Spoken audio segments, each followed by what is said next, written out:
نفس کو جاننے کے لیے سب سے پہلے علم اور عقل کو جاننا اور پہچاننا ہوگا۔ علم کیا ہے اور عقل کیا ہے؟ اللہ تعالیٰ نے قرآن مجید میں فرمایا ہے کہ علم دیا گیا ہے مگر تھوڑا محدود سا علم۔ علم کسی شے کو جان لینے کا نام ہے۔ خود کو جاننے کے لیے ہمیں تلاش کرنا ہوگا کہ ہمارے علم کا معیار کتنا ہے، اس کی پہنچ کہاں تک ہے۔ تو بات یہ پوچھتی ہے کہ علم اپنی اصل میں کیا ہے۔ کی اصلیت تک پہنچنے کے لیے ہمیں خیال کو جاننا ہوگا، کیونکہ ذہن کی حرکت علم کی حرکت ہے۔ یہ نہ علم خیال سے متحرک ہوتا ہے۔ خیال یادداشت کا نام ہے، ڈیٹا ہے۔ اگر کسی کی یادداشت کھو جائے تو اس کی سوچ ختم ہو جاتی ہے یا بے ترتیب ہو کر علم کی بگاڑ میں تبدیل ہو جاتی ہے اور پاگل پن کا ظہور ہوتا ہے۔ ہماری تمام تر خیالات سب کی سب یادداشت ہے اور ہماری تمام تر یادداشت ہمارا ماضی ہے۔ جن تجربات و احساسات سے ہم گزر چکے ہیں وہ ہمارا ماضی ہے۔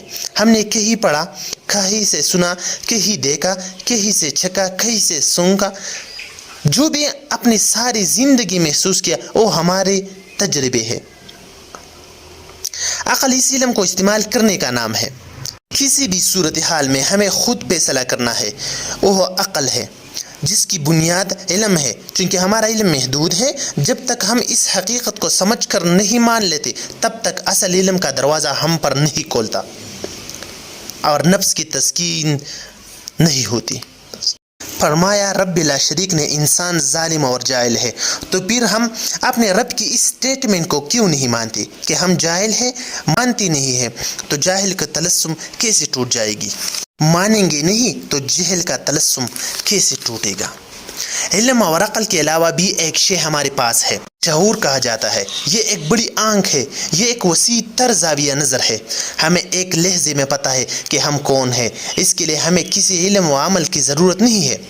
ہم باخبر ہے کہ ہم زندہ ہیں۔ ہمیں اپنے جسم، حواس اور علم و عقل کا شعور ہے۔ ہمیں یاد رکھنے کی ضرورت نہیں، یہی شعور کہلاتی ہے۔ آپ نے ڈائری کی شروع میں دنیا کا نقشہ دیکھا ہوگا۔ اس نقشے پر اگر آپ کوئی شہر ڈھونڈ رہے ہو تو آپ نقشے میں گم ہو جاتے ہو۔ اس ڈھونڈنے کے عمل کو علم اور عقل کہتے ہیں۔ اس نقشے کو پورے دیکھنے کے لیے اپنا سوال چھوڑنا ہوگا تو آپ کو احساس ہوگا کہ اگر آپ کچھ نہیں ڈھونڈ رہے تو ایک نظر میں پوری دنیا دیکھ سکتے ہیں۔ یہی شعور ہے۔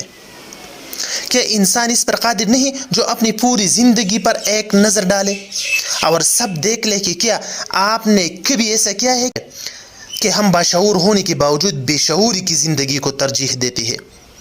ہمیں چھوٹے چھوٹے مسائل کے حل میں مصروف رہتے ہیں تو کیا ہم اپنے آپ کو پوری طرح دیکھنے کو تیار نہیں ہیں؟ کیوں؟ اس کا جواب آپ خود ڈھونڈیے اور کمنٹ میں اس کا جواب دیں۔